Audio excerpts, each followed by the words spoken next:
So I've always wondered, am I an empath or do I just pick up on people's stuff and then relay it back to them? I have to ask myself this a lot, and I've had people talk to me about this as a podcast host. What's going on with empathy towards other people? My guest today has written a fascinating book called Confident Empath: A Complete Guide to Multidimensional Empathing and Energetic Protection. And I had to have her on the program simply because not only does she talk about the fundamentals of being an empath, but there's different levels that I don't think anyone quite has written a book like this. She gets into the different levels of being an empath and having this gift and then fine tuning the gift, which I think is quite fun. My guest today is Suzanne Worthley. She is an energy healer. She is a psychic empath. She's written another book called An Energy Healer's Book of Dying. And would you believe she's coming to us from Minnesota today in her cabin? So, hey, Suzanne, welcome to Destiny. Great to have you. Thanks for having me. Yeah, it looks typical Minnesotan behind me, doesn't it? I love it. I love the old I guess those are snowshoes. No, snowshoes. Yeah. Yeah. Those are great.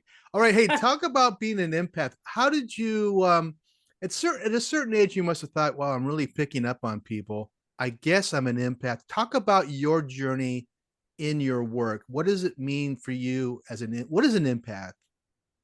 Well, thank you for having me, by the way, because I do believe this is a really important subject matter, especially right now, because so many people are waking up to the concept. And it is confusing because a lot of people don't really know what the concept of an empath is. They confuse empathy and empathing. So empathy is our birthright. It's our birthright as a human. We are designed as a human vehicle to feel what others feel, because that's a beautiful supportive thing. But an empath is different. So empathy means I'm going to walk in your shoes. I'm going to feel your pain. I'm going to be aware of it. But an empath steals the shoes, takes the shoes, makes the shoes their own, and keeps them. And so it is, I'm going to take all of your pain and I'm going to make it mine, and I'm going to keep it, and I'm going to get sick. So empathing is very, very different. And I think people confuse the word a lot. And not only that, thank you for pointing out that I wrote this from a multiverse kind of perspective, because most empath books talk about people, which is very important, but we empath everything. And so we can empath people, places, spaces, paranormal, off planet, you name it. Yeah. And this is getting really dangerous, right? Yeah, I really like how you place that as part of a function of being a physical human being, is that empathy is part of your wiring, right? It's pretty much everybody has it. In your case, though, you're an energy practitioner, so you must have sensed that you're dialed in a little more than average. Right. Talk about that. I was always dialed in ever since the beginning. And I write really pretty vulnerably in this book and telling my stories of being a child that was completely connected to the galactic alien realm and very sick and very telepathically communicating, etc. So I was tapped in since day one. And then, like most people, when I found out that I was kind of like not normal, as they say back then, you do what? You're kind of a weirdo. I kind of dialed that back for many years. And then it came back with kind of like a vengeance in my 30s. And that's when all my psychic skills came back. But I was intuitive and tapped in and empathic my whole life in terms of energy, my whole life. It never was on. It never was off. You just kind of spilled the beans, Suzanne. You're like, I had alien communication and what's that mean? Were you like outside and you saw a ship fly by and they were telepathically saying hello? Or was it like they're dimensional beings? What was it? They were dimensional beings that would be on my ceiling every night. And I really, really tell the whole story in this book. I had 3 literal heads on my ceiling that telepathically spoke to me every night when I was 6 and 7 years old. And telepathically, I thought everybody understood that. I thought everybody saw them. And they were guidance. They were taking care of me. I had a very dangerous blood disease that came about out of nowhere. And the aliens were telling me that they were working on me and working on my body and keeping me safe. And then other nights, I explain in the book that other nights, the so-called bad aliens would come to visit, and I knew intuitively which ones I needed to hide from. And these were the ones that were trying to actually do something to my physical form. And so there was a bit of a war over my body, even at age 7.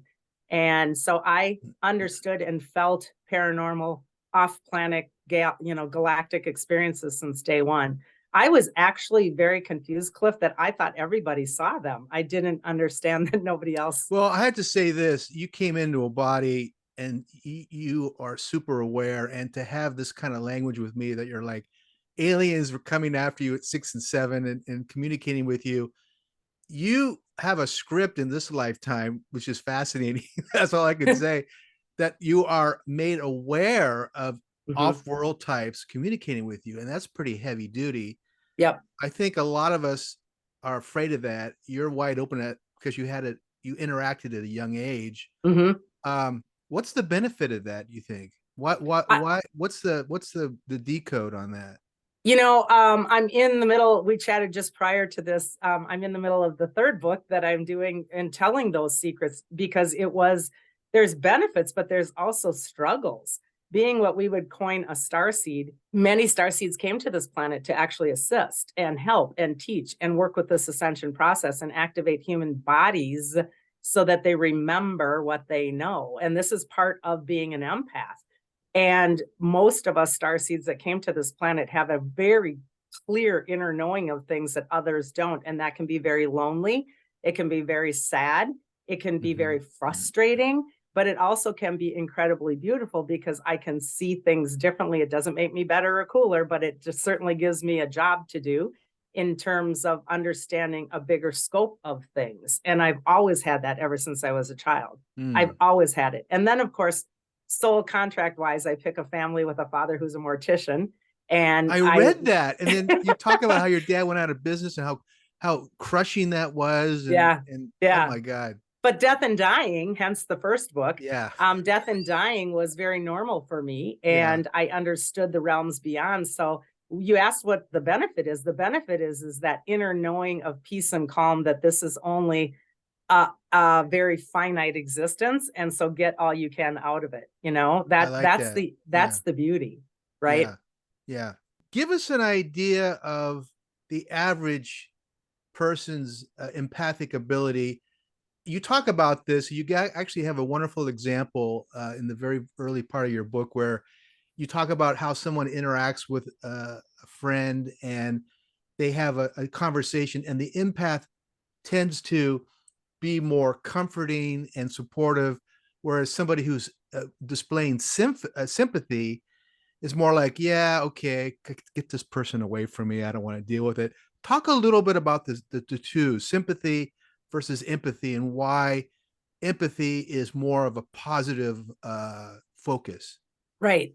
Empathy means, again, I walk in your shoes. I can feel your pain and be aware of it.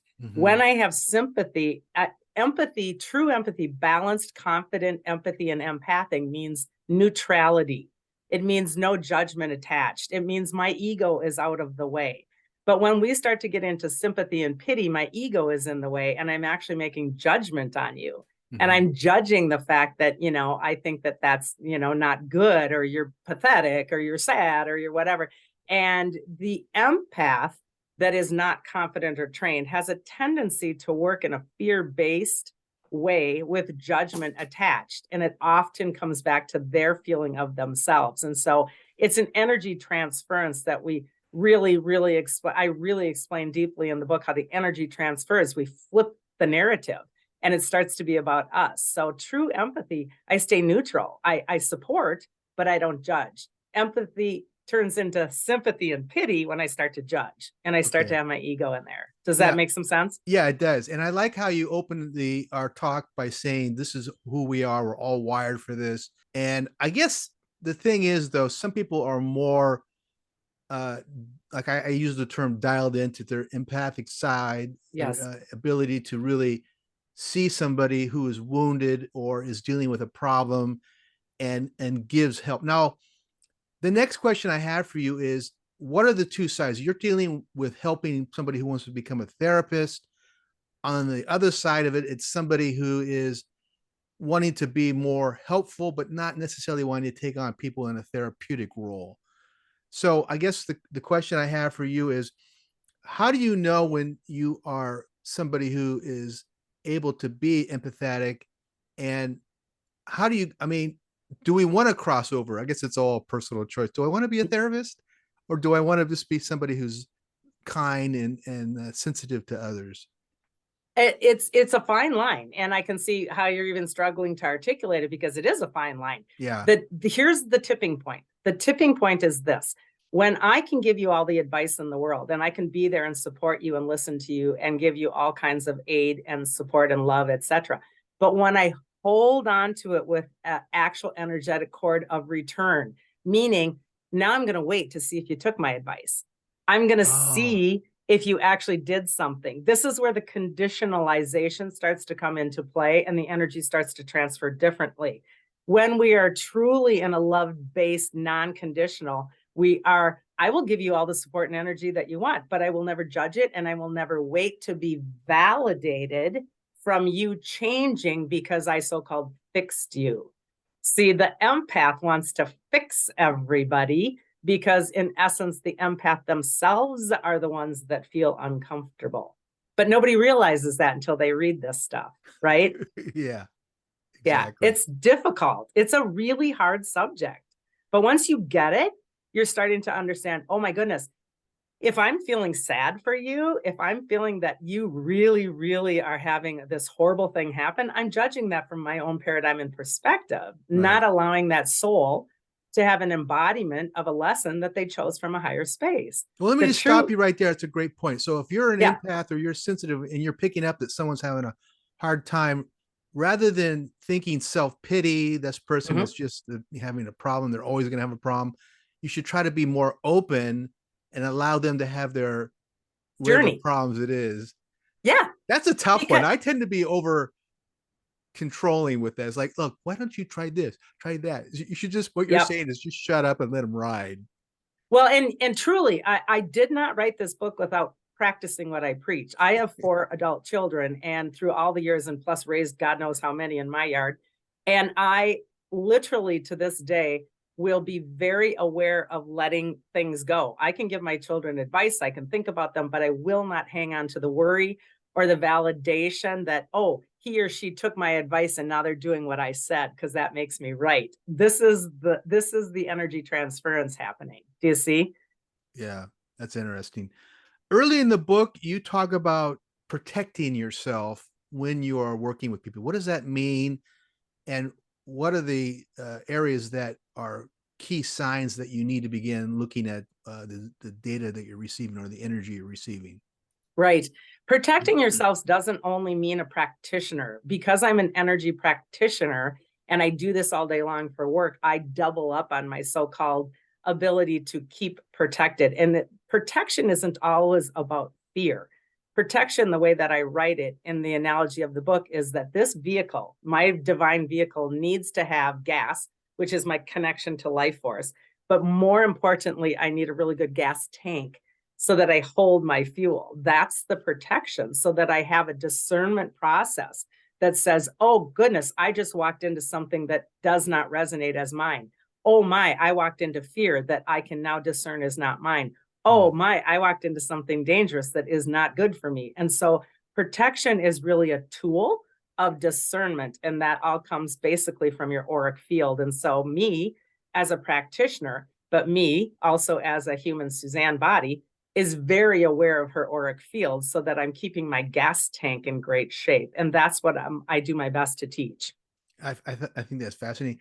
Tell us the story, and it sounds terrible, of early in your sensitivity training. I think this is not something you set up to do. You were injured. You were forced off a staircase. Talk about that story, because I find it so amazing that these negative energies were physically attacking you. Oh, yeah. Yeah. Yeah. Talk about Yeah, that. yeah. I was pummeled down a staircase is what it was. So this was early in my career, and I when I started my energy work, I remember some people saying, oh, you need to learn protection. And I kept thinking ignorantly, well, why would I need protection if I'm working in the light and I'm working in love? That's silly. I don't need protection. And I worked on a young man that was living with us at the time who had been very involved in some dark things. And I did not clear my room well enough post session. And I didn't. I was just kind of flippant, and we went in the house and I didn't think two shakes about it. And I came out the next morning to do my own meditating. And at that point in time, the garage where my healing room was in the loft was under construction. So the staircase was open. So it was open on the side, and it's 22 stairs at a very steep height. And I'm 5'7", 5'8", and I hit the second stair upside down on my head because it was in the dust. You could see it. And so I got pummeled by a dark force that did not want me to do any work on myself or clear that room. Now, when you And say pummeled, were you pushed, tripped, pushed, like or just shoved. like you're Yep. push? You could feel some Shoved. physical push. Yeah. And I mean, it was violent, and I landed on the cement slab down below. And at this point in time, I was still a corporate executive, and I was leaving for Long Beach the very next morning to do quite a significant trade show that I produced trade shows. And I literally ended up in the emergency room. And again, one of my skills is to be able to astral project. I can go out of my body and hear things and see things. And I'm in the actual room. And well, let me back up. So I crawled out of the garage on like army crawling like a child because I couldn't move. And I kept screaming to source energy, you will not, come and help me. This dark energy will not take me down, because I was so racked. And I kind of gimped my way out into the backyard where my son found me, and he brought me into ER. And I was sitting in the ER, and I could astrally hear two doctors talking about me out in the lobby saying, I don't understand why she's not more broken. She should have this wrong. She should have that wrong. So again, being an energy healer has its benefits, right? I mean, I locked into reorganizing my own self and my own body very quickly, but it really took a number on me, not only physically, but more so emotionally, to realize this is dangerous stuff if we're not taking it seriously. To take on somebody's dark energy like that and leave it in my room was really not beneficial to anything or anyone, especially my body. This person you were working with, though, Suzanne, were you working with them for like a few hours? Normally, and clearing session them? Was it a clearing kind of a thing? Okay. Yep. Normally a session is around an hour, hour and a half sometimes. And this particular young man had a lot going on. We had taken him off the streets. He was somebody that we knew in the younger days, a friend of my child's. And he literally was living on the streets at that point with the drugs and the whole 9 yards and really dark stuff. And we had just taken him into our home. And so I didn't realize how many attachments he came with. Wow. So, all these years later, I mean, attachments are really super easy for me to do now, as are all kinds of, invasions on the body and the soul, etc. But back then I was pretty new at this. And so I didn't really have my game on. So, wow, you sure woke up quickly. Baptism by fire, right? I mean, that's what they say. I want you just touched on something that we don't typically talk about, but what is an attachment? How do you know you have an attachment? And of course, the final question is, how do you clear an attachment if you know you have one? An attachment simply means, in this regard, that there is a dark energetic or a negative energetic that does not behoove your highest and best good, that gloms on. We call it a hitchhiker. It will glom on and hitchhike onto your auric field to actually feed off of the energy. And so it can be like literally like an attachment on that auric field. This is typical for many of us. We can pick up attachments all the time, but 9 out of 10 times they'll dissipate. Just like an empath will pick up energy, it will dissipate, okay? If you're a general empath, it'll just dissipate within the days. That's what attachments normally do. But when we have a situation like this young man, the darkness and his field was non-existent. The darkness was really pretty heavy duty and knew what it was doing. And so it's a feeding of the energetic field. And so it will interpenetrate. Now, that's different than what we would call something like a full immersion or a demonic possession or anything, because then it goes into the actual body. So most attachments are just staying in the auric field. Yeah.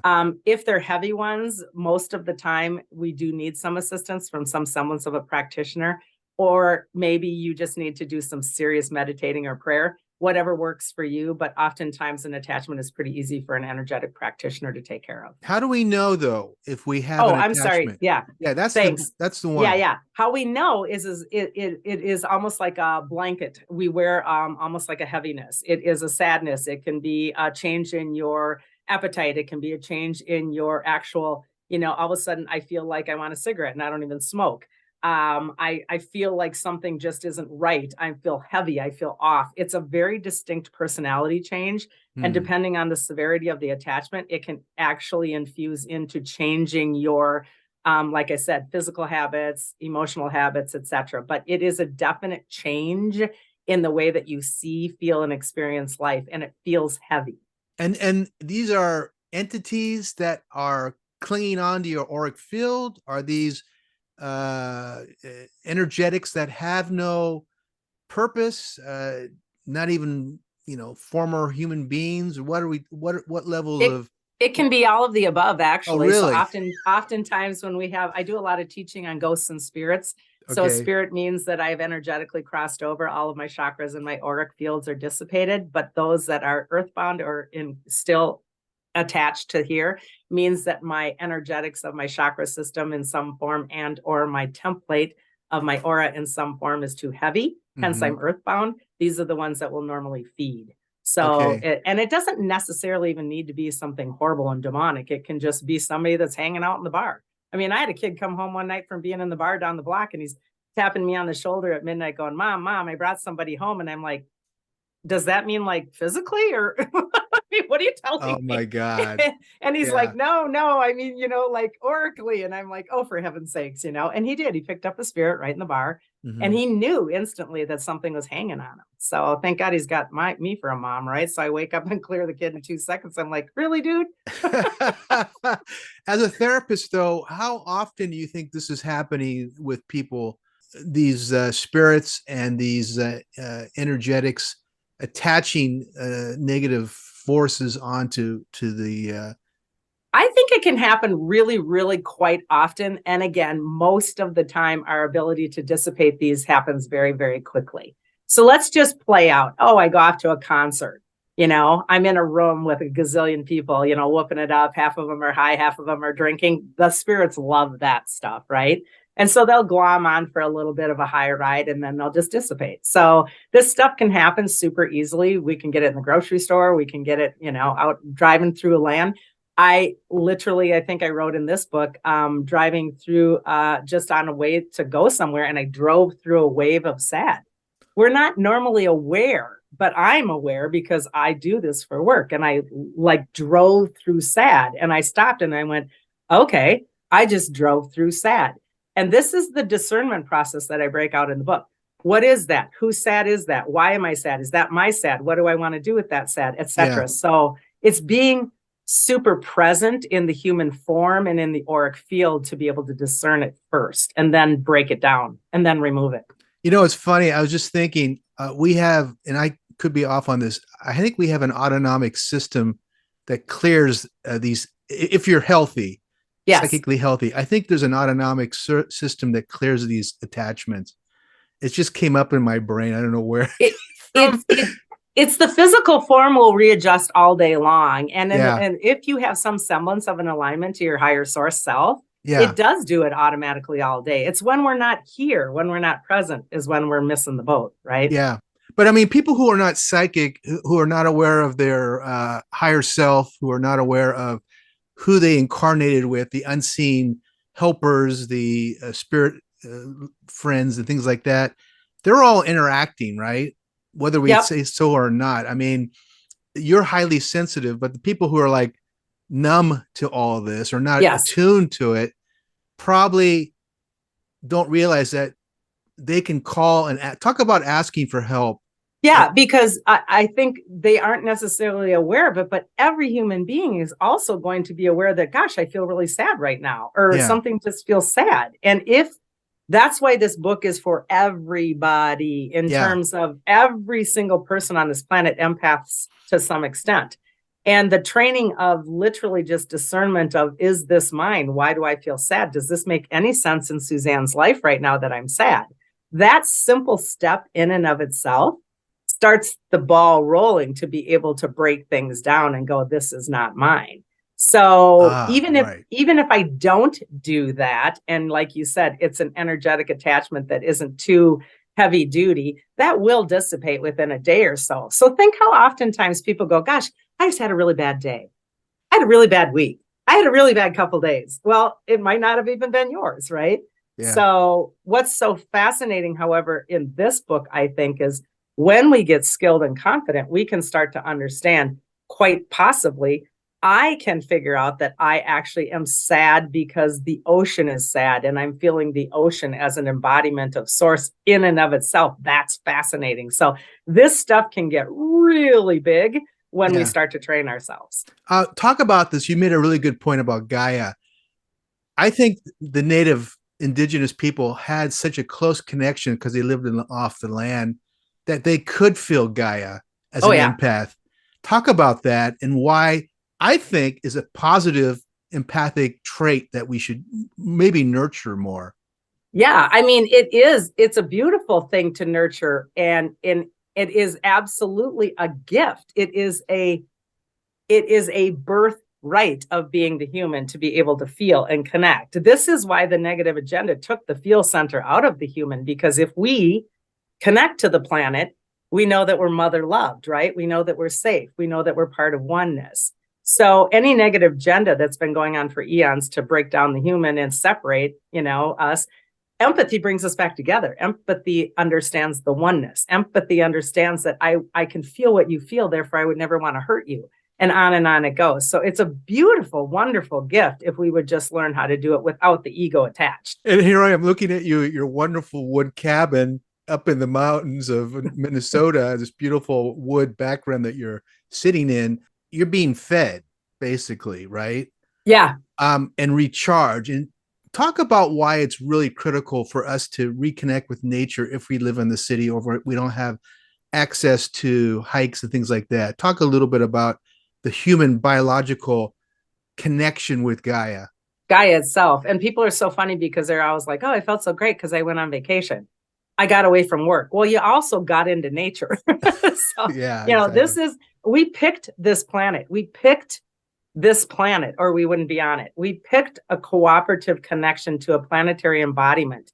And it is important for us to validate that and gratify that and actually ask, like you asked before, ask for Gaia to help, ask for the wind to fill you, ask for the tree to ground you, because we need to connect in that conversation and ask, and then be grateful and gratitude. And your gratitude back is the feed or the fill for Gaia or Gaia's embodiments like trees, rocks, and animals, etc. So Yeah. it's that exchange of that. But asking is important. I'm up here yesterday, and wind is my favorite element. And I have a bunch of neighbors that have known me for years, and they know what I do. And I invoke the wind up here all the time because it's my biggest fuel. So I'll stand on the end of my dock and I'm just like, right. Like, And this yeah, hands out. ridiculous, yeah, you're just like, whoa. And they're yelling down the shoreline. Okay, enough, Suzanne, because it's just insane. And I laugh and I'm so grateful. I'm so grateful because the wind plays, and then the eagles come, and the joy of being one with the wind and the eagles and the trees, and just having that connection to nature. And you can do that sitting in a condo in the middle of New York City. You don't have to run to, northern Minnesota to do that. We can do that by holding a rock. Yeah. We can do it in our mind. We can astrally do anything we choose to.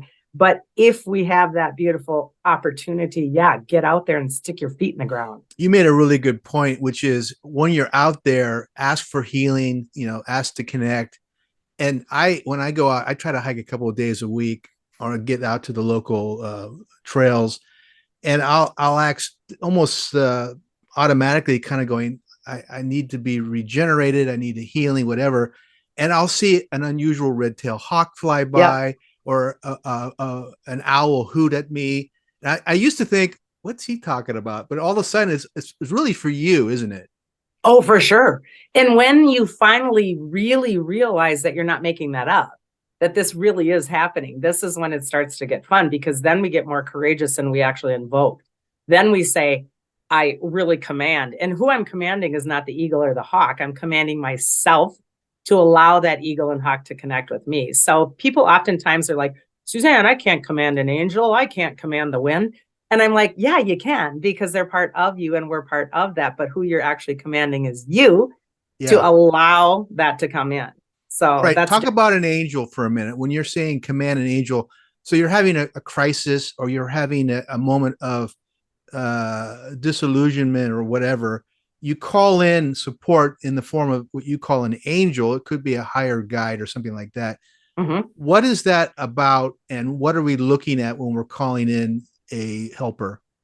Well, an angelic especially needs to be asked again. They are not in an embodiment that has the right to intervene on our free will existence here unless invited and asked. So again, when I invoke or when I command, I'm commanding Suzanne to reach out and have that connection, be open to it and ask for that assistance, but more so to receive it.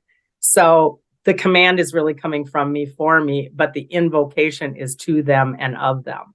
So, and again, an angel is not a human. Oftentimes we'll go, oh, grandma died and she's my angel. And that's adorable. And I think that's beautiful. But an angel is an angelic, is a being of God source energy that is different than the human incarnation. Yeah. And they are present here for that interaction, for that glue in between the dimensional fields. That's their job. Yeah. And so, you know, for us to honor that and ask for that, that's a beautiful connection. But you know, it's funny because it's like we use this term angel. What's the difference between, and how can you tell the difference between an so-called angel energy against a spirit helper, against a soul script person or entity that has been with you many lifetimes and is on this trip with you, but not physical? How do you tell? In my opinion, and again, take what resonates on anything I say, but in my opinion and experience, it all has to do with my training in my own vehicle, understanding my level of resonance and frequency. So Suzanne's resonance and frequency will be able to go up and down through the dimensional frequencies and go, oh, that's an angelic. Oh, that's a actual archangel versus even an angel, because they feel different. Oh, there is a galactic, because that feels different. And so for me, it's elements of electric frequency and or different connections. And so that's how I work. And I will traverse all of those realms. I mean, I can work with the fairies and the gnomes just as easy with an off-planet galactic, but they definitely feel different. So you were set up as a young age, though. I mean, you're talking about stuff that's like so over my head, it's ridiculous. Because I don't deal in that. I don't deal in that. It's also practice, Cliff. I mean, I literally I had to remember what I know too in order to get to this place. You know, people are like, well, you get to do this and this. And I'm like, yeah, but I'm also the one that's staring at a tree for 2.5 hours waiting for it to activate, you know? Okay. Come on, you know, yeah, I love that. You give an example. We're talking about empath, but you talk about what is an empathing? What does that mean? Empathing versus empath. Well, the empath is the person. The empathing is what I am doing. So it's the action. Okay. It's the action. Yeah. And, you know, it's sad to me in that people right now during this time period are using the word empath very kitschy. It seems to be like it does. Yeah. You know, I have so many clients go, oh, I'm an empath. And I'm like, oh, gosh, if you just really knew what that really meant, you would understand how detrimental it can be. Yeah. Now, that said, I'm a full empath and love being an empath, but I'm very careful and very, very disciplined in what I do. So I love the fact that I can feel and feel and feel. But I also am very, very diligent about clearing those things and being on top of it. So, well, you're a full-blown therapist, Suzanne. I mean, like you're saying, someone who says casually, "Oh, I'm an empath," just like you know, and you're like, you don't have a clue what you're saying. But let me tell you, that is, right? Let me tell you how serious the training was. Do you remember? We're about the same age. We deciphered. Do you remember the Magic School Bus series. It was a television cartoon, and it had books and movies. It was all about Miss Frizzle was the science teacher, and she'd take all the kids on a bus, and inevitably they'd end up inside of a human body. I And thought you she'd were teach thinking them. about Ken Casey here in California, who went on the LSD bus from Big Sur. No, No. I'm thinking No, that's the only bus I know. this was a child's book series and No. cartoon series to help understand like the digestive system or whatever. Oh, so the okay. concept was, let's just go in a school bus and you traverse the human body. I would come to this very cabin, in fact, years and years ago, and I would lay on the floor here for hours and hours and hours, and I'm not exaggerating that, playing the magic school bus so that I could envision that bus going through and feeling what my eyes feel, feeling what my nose feels, seeing if there's an emotion, seeing if there's a memory, seeing if there's a whatever. And I played magic school bus with myself for many, many months and hours, so that then I was so intimately connected with my Suzanne vehicle in physical, emotional, and mental and spiritual frequencies and vibrations that would then, if I would come across a cliff, I would know instantly, oh, that's not mine. Oh, that's Cliff's. And then I became very adept at going, now I can actually merge with Cliff and be Cliff, because if I'm with you, even over the internet, I can tap into you and feel what you feel in 2 seconds. But I don't want to stay there. I want to have the courtesy and the honor to pull back out of that. And I don't want to do it without invitation, because that's not ethical. So there's ethical lines that the confident, real professional empath doesn't cross, Yeah. I think we've lost a lot. And what you're talking about is what your true energy practitioner is all about. I think the native indigenous people were trained to live like what you're talking about. I think most of us are so numb to this, this language, that this book, for those of you listening, is going to be a way, if you want to take it to the next level of being a full-blown empath, working with people. I think this is a great program. But hey, what you're saying to me, I was trained as a Reiki practitioner years ago, and my ex-wife and my wife at the time, had a practice, and so it automatically dials you into the person. So you're going, well, this person feels like they're having this problem, and you can talk about it. You know how it is. Yep. So anyhow, I want to take this area of empathy and talk about the various levels. You have general empathy, sensitive empathy, psychic empathy. Talk about each level and how it's applied. Yeah. Not empathy, empath. So the general empath, that's okay. The general empath is the majority of people that are not open to this, because again, the human meat and bone existence will have an emanation of their aura, their field, to be able to feel and connect with things. That's the birthright of being a human body. So general empaths mean, oh, I can really get overwhelmed at the grocery store or the antique store, or I can go to the state fair and feel overwhelmed, or the concert makes me sad, or I'm with my dying grandmother and I'm sad, That kind of a thing is the general empath. And most often that will dissipate in a very quick amount of time.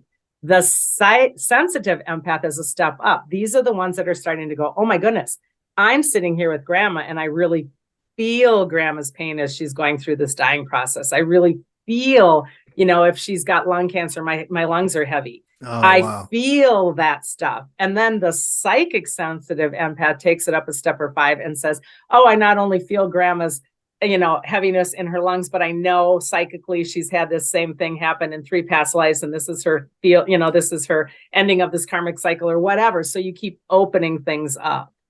Wow. Yeah. Why do we want to be empathic? Why you talked at the very beginning about this is a natural human. Yeah. It's the birthright, meaning we're all dialed into it. It's part of our psyche. It's part of our unconscious, whatever. But why do we want to improve it? Why do we want to have this tool? Let's use, I'm from Minnesota, like you said, let's use even our George Floyd situation. Think of the sadness and the pain that happened all through that time period. And then now we've got now I've got the protests, and I've got the people being angry, and I've got everyone doing, violent things and this, that, and the other, right? And so what I want to do is I want to know that you're a human. I want to know that you're scared as I am. I want to know that you're getting sucked into a hive mind right now and you're really unsure. I want to be able to have a common ground with you so that there's oneness, that I can respect and honor you, not just hate you for a belief system. So we start to work deeper into the belief systems. And this is where everything starts, by the way. The very first chapters of the books is absolutely going into belief systems, because this is what creates the foundation of how we create our reality, right? And so oneness starts to ascend or go above a belief system, because you're a human.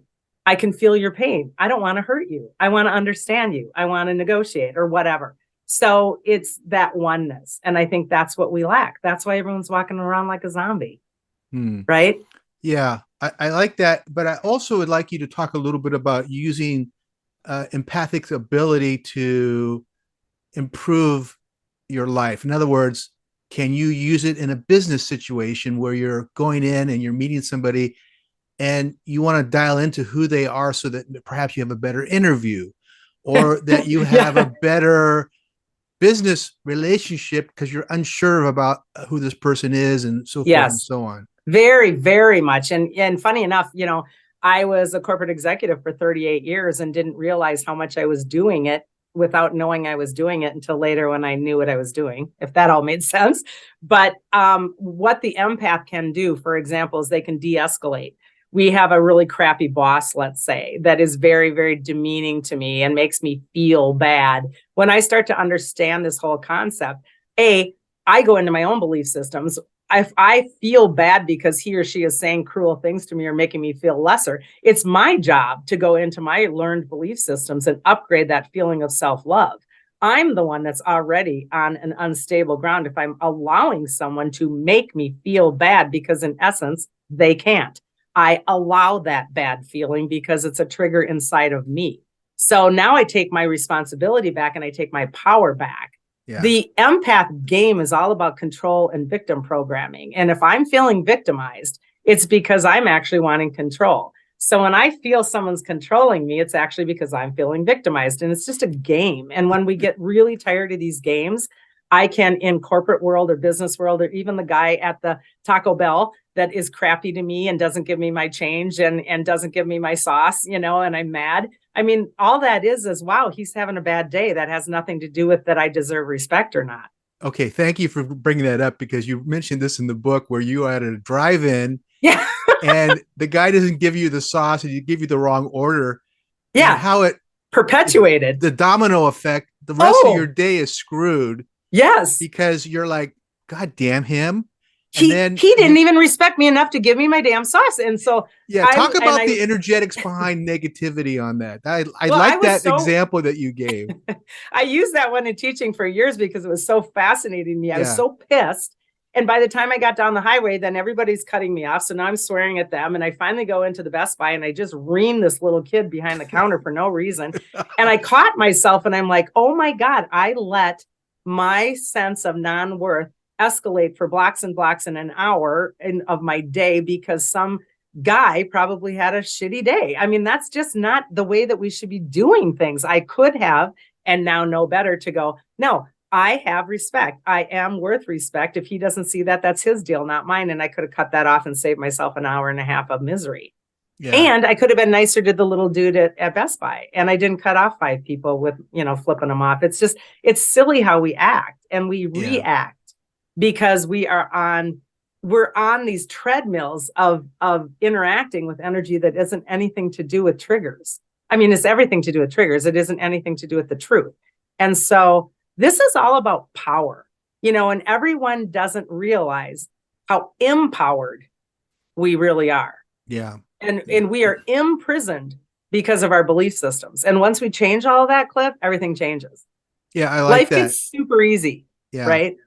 So what you're saying is it's important when you have a bad experience to cut it off, release it as soon as possible, or it's going to hang on you and who knows what else is going to happen. And more so, before you cut it off and release it, stop, go to neutral, reassess what really just happened and where's the anchor inside of me, because it wouldn't be triggering if I didn't have an anchor. So the ultimate goal is to find the anchor. Yeah, I like that. And there's 3 anchors. Can I get finish? Yeah, go ahead. Give 3 anchors. I'm either not feeling safe, I'm not feeling I'm enough. And these both feed into the middle of self-love and worth. So I'm not safe, I'm not enough, or I'm not having any worth. And those three are the trinity of the problem of anchors. And once we get beyond that, we're like, oh, well, he just really, really revved up or triggered my sense of worth. Well, Yeah. I do have worth. It's not going to depend on the kid in Taco Bell to make me worth or not worth. That's my job, right? Yeah, totally. Talk a little bit about the male, the male side of feeling. When we're talking right now about empathy, it's feeling, and a lot of men are like, well, what are you talking about? I'm not going to get into that. That's a feminine, that's a woman's way.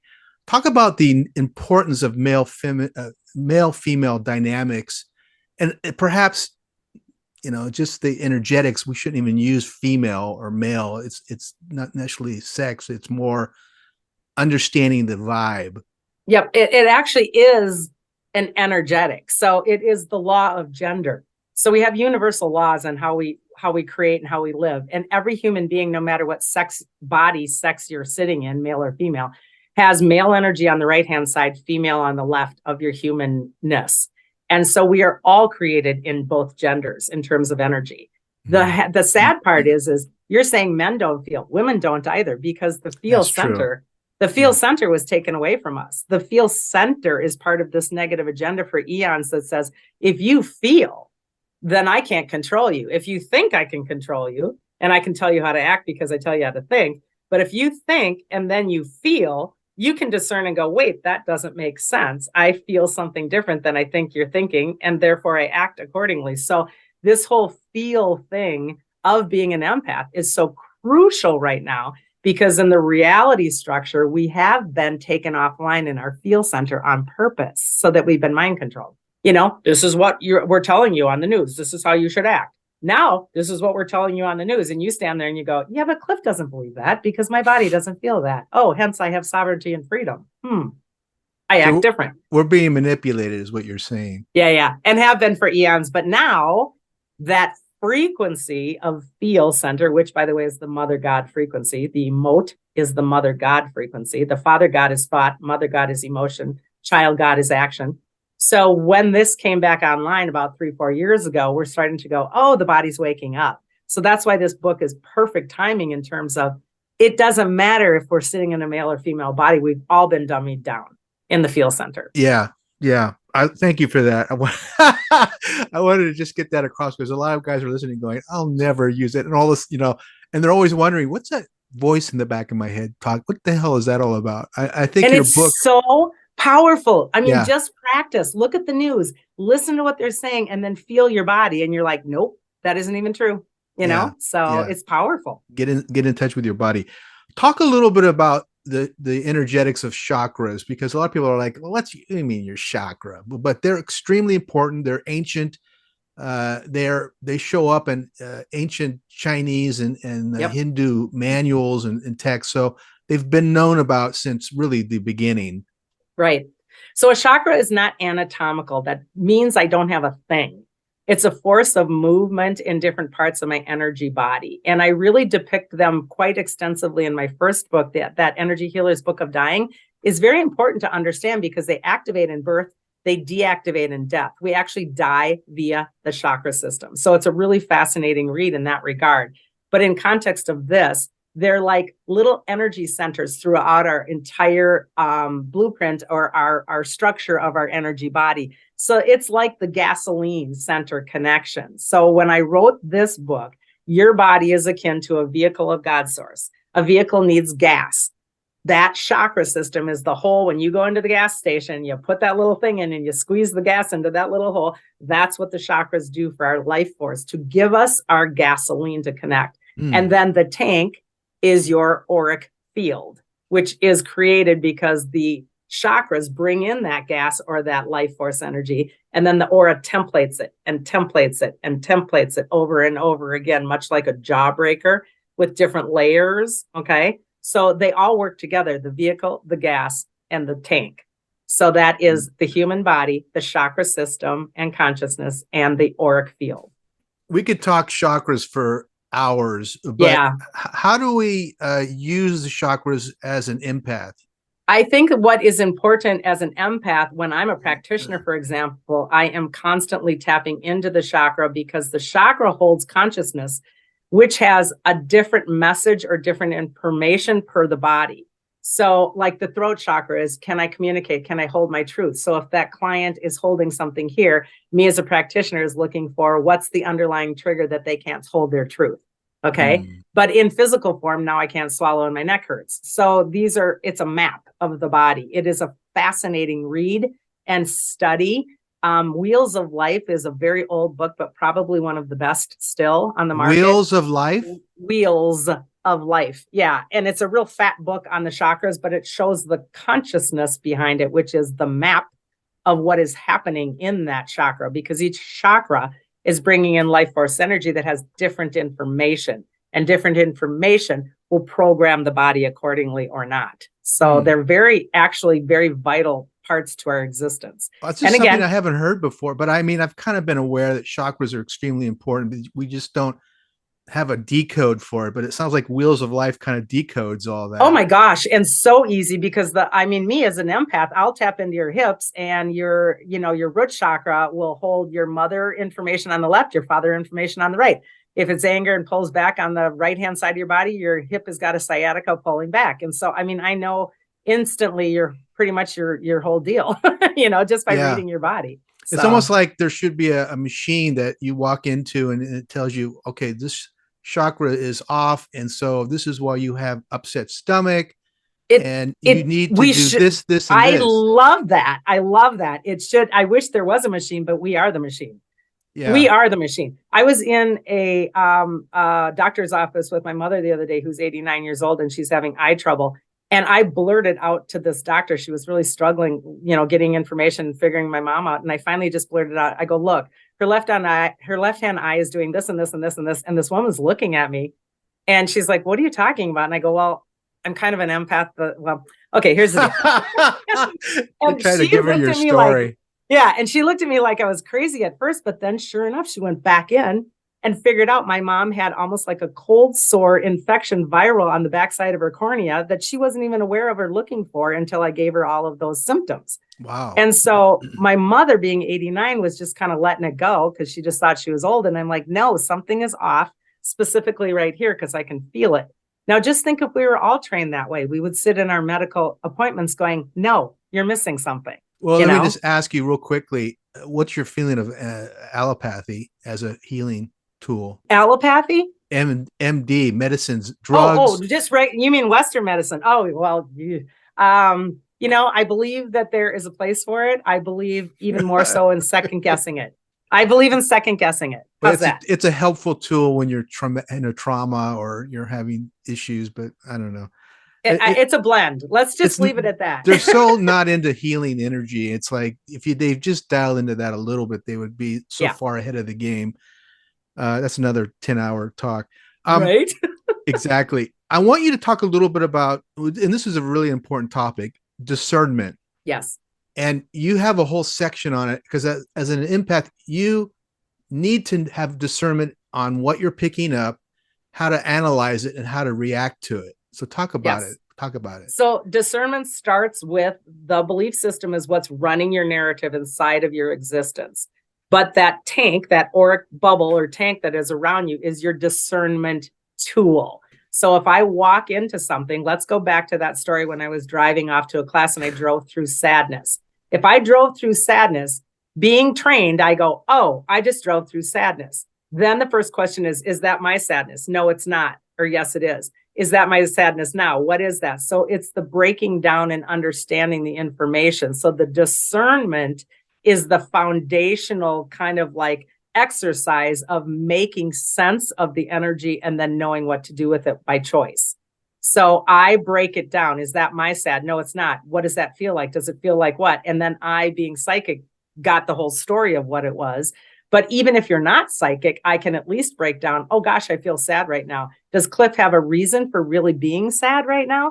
Because here's the deal. If Cliff doesn't understand that there's no reason for him being sad right now and that it probably isn't his to own, Cliff will make himself sad about something within the next day because that's what the human mind wants to own.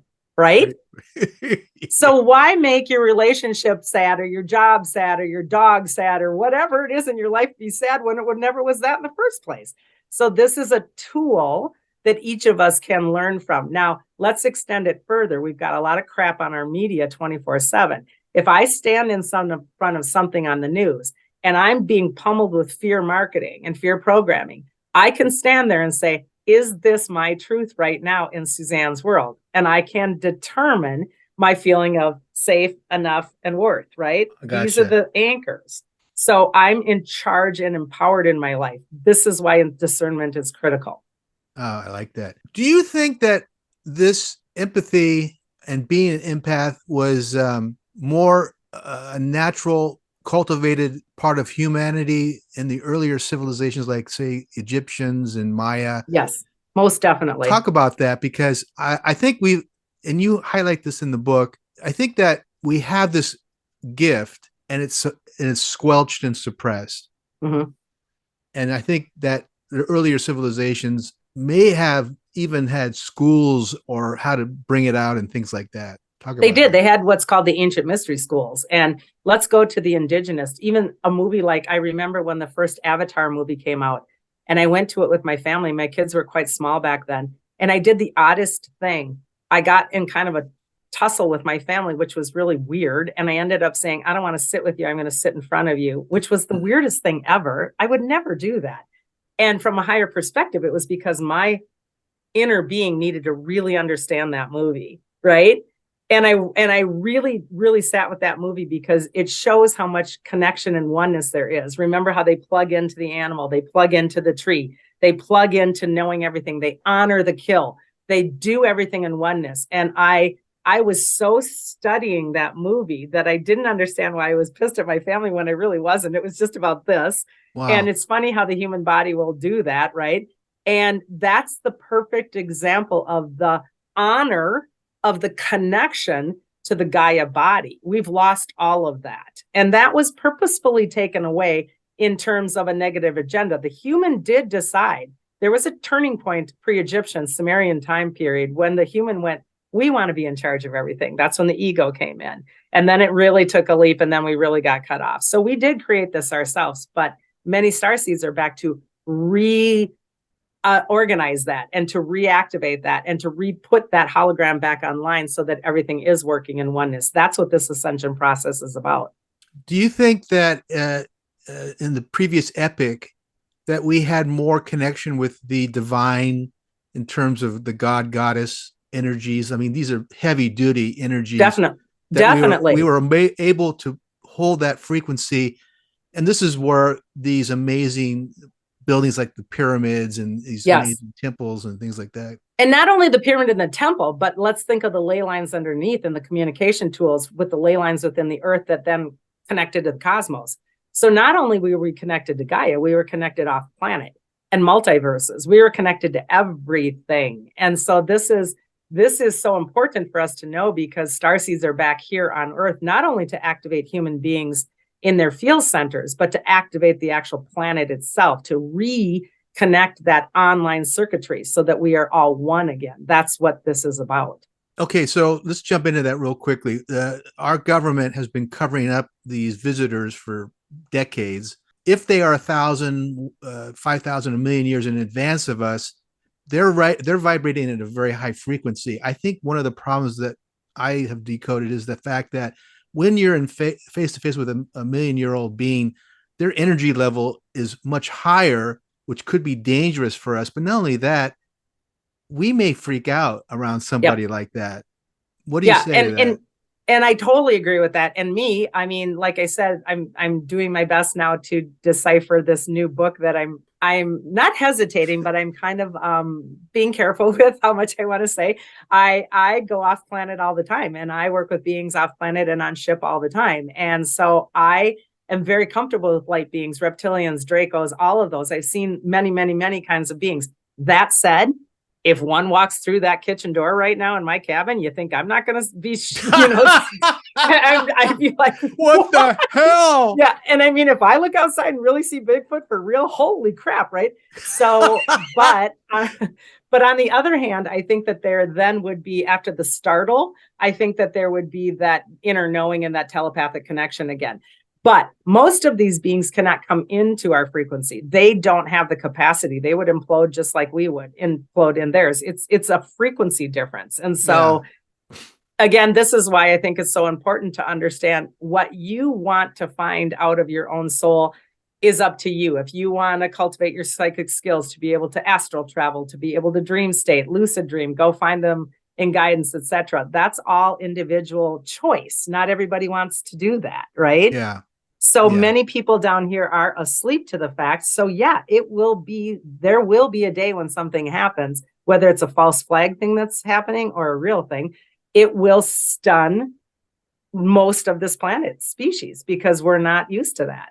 And I think that's sad. I think that's really sad because there was a time when that was normal. The book's Confident Empath, A Complete Guide to Multidimensional Empathing and Energetic Protection. My guest has been Suzanne Worthley. Talk a little bit about the Akashic Records. We've had a number of people on the program who talk about the importance of the Akashic Records. And for those of you who don't know what that is, most of you should know who have been listening. It's kind of a cloud database of everything that's happened I like before, during, and after.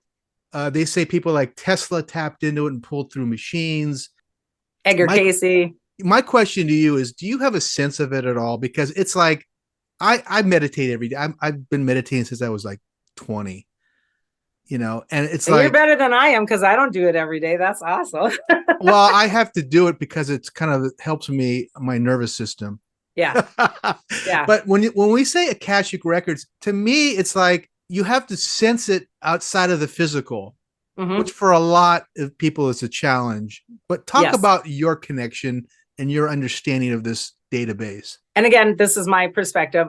First of all, there's so many layers to the Akash because we have Akashic Records for everything. So every embodiment has its own Akashic, right? Their own Akashic Records. As a human, I have Akashic Records. As a planet, the Earth has its Akash. As a universe, there's an Akash. As a multiverse, there's an Akash. So it just keeps going and going and going. And I oftentimes see it like, the books behind you. There's a library, and then there's a bigger library, and then there's a bigger library, and then there's a bigger library, right? So in my opinion, the true Akash, which is the biggest library of all, where all the books then go to, in my opinion, a lot of times I just see that as God, as source, because there isn't a guy floating on a cloud with a dress and a book. It literally is the culmination of all the books, of all the experiences, of all that there is and never was and could be. And so in terms of the design intelligence of God's source, I oftentimes see that as the Akash. Now, when we break it down to try to get to it, to access it, most oftentimes people will envision it like a Greek building or a Roman building because there's pillars. Those pillars come because the pillars are actually locking in the light as a thought process into the grid patterns of creational reality so that contains information. And then I can go into that containment vehicle. So it can be contained and contained and contained, if that makes some sense. So did you follow that? I kind of got that, but it's like, as a writer and somebody who wants to look at the past, because we have no history books, and it's almost like using intuition in a way, but it's like, it's creative visualization. I can creatively visualize it pillared and secured so that I can go in and get the information. It's just a process that the human brain does to be able to access the Akash a little bit easier. You don't have to do it that way, but that's usually typically how people see it. Then I can break down that building even more. I can walk up the steps. I can see the books. I can take out a book. I can open the book.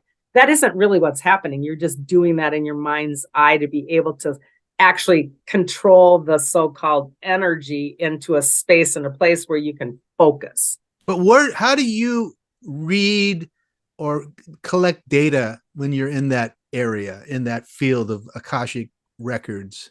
Yeah, I don't do any of that I just said. I don't do library. I don't see the pillars. I don't see anything. I just download, I just merge into it. Again, it's kind of an empath thing. I'll just merge into the concept. So if I'm getting information on somebody's past life, I'm already merged into their field and their psyche and their soul area, and it just comes to me.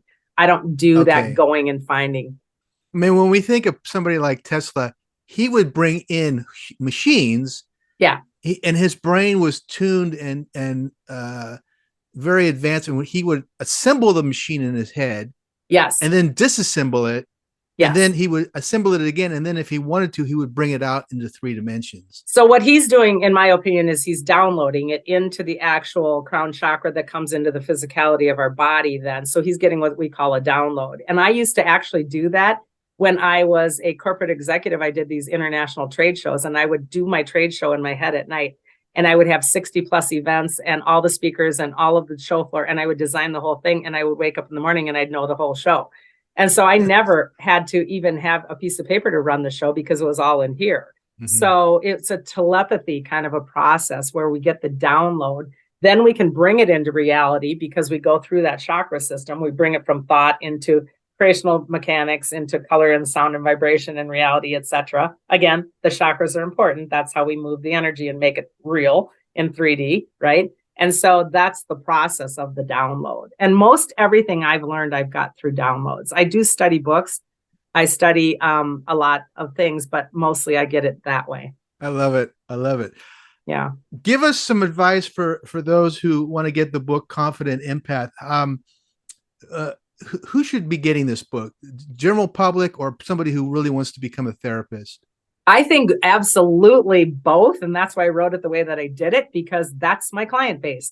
My client base is the general public that comes in because I'm the worrier. I worry about my kids. I don't have enough time in the day. Oh my God, that's my general client. And then I also work with the practitioners that want to up their game. So there's a specific part in the book for practitioners to up their game in terms of being a professional, actual practicum in terms of empathing. But general public, every single body walking on this planet is empathing to some extent. And the level of fear out there right now has escalated so much that I believe that this is a mainstream book. And then if you choose to take it further, take it further. I have a wonderful, beautiful client who sent me a picture, and it was all, my book was completely dog-eared and tabbed and color-coded. Yeah. And she's like, I use this every single day now as my meditative practicum. She goes, wonderful. I pick one element every day. After I read it twice, I pick one element a day. So you can do anything you want with it. No, you consider yourself an energy practitioner, but somebody who dials into your book and wants to use it as a healing or therapeutic tool, what would be their title? Oh my goodness. Even the testimonials will show you that. There's a massage therapist. There is a chiropractor. So it supports other therapies. Yeah. And the actual therapist on there was so cute because she says everyone should have this in their office when they're a therapist, So I think it's everybody. Cool. All right. Yeah. How can people learn more about you? What's your website?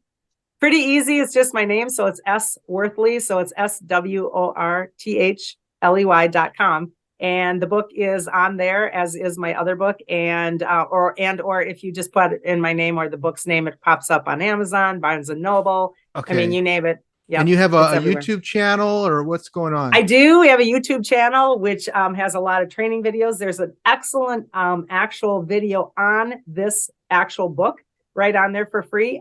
We have a podcast ourselves called Energy Unleashed. Oh, excellent. Where my partner Kim and I talk about a lot of this stuff. But there's lots and lots of information. Basically, most all of it is free. Right. Perfect. Hey, it's been a real pleasure having you on the program. Oh my gosh, right? It was so fun to meet you. You're delightful. I really appreciate the opportunity. This book just came out, my friends. Go out and get it, and continue success. Thank you. I'll call you for the next book.